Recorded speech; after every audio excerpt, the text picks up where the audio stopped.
বাঙালির পাতে যদি মাছের মাথা না পড়ে তাহলে ভোজটাই জমে না।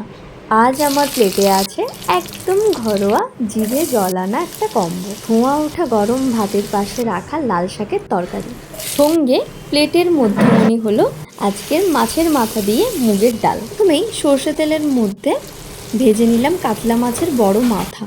তারপরেই ওই তেলের মধ্যে দিয়ে নিলাম গোটা গরম মশলা, শুকনো লঙ্কা, তেজপাতা এবং গোটা জিরে ফোড়ন। গরম মশলার গন্ধ যেই না মম করেছে তার উপরেই দিয়ে নিলাম পেঁয়াজ কুচি, টমেটো কুচি, একটু নুন দিয়ে ভালো করে কষিয়ে নেওয়ার পরে আদা রসুনের পেস্ট দিয়ে ভালো করে আরেকবার কষিয়ে তার উপরে দিলাম গুঁড়ো মশলা, যেমন লাল লঙ্কার গুঁড়ো, হলুদ গুঁড়ো, ধনে গুঁড়ো এবং একটু ভাজা জিরের গুঁড়ো।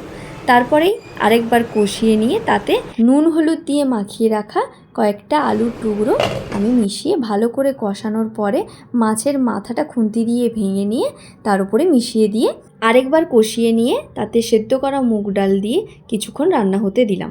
তারপরেই রান্না কমপ্লিট হওয়ার সময় একটু গরম মশলা আর ঘি দিয়ে রান্নাটা নামালাম। এরপর আপনারা বাড়িতে এটা ট্রাই করুন এবং কেমন হলো কমেন্টে অবশ্যই জানাবেন।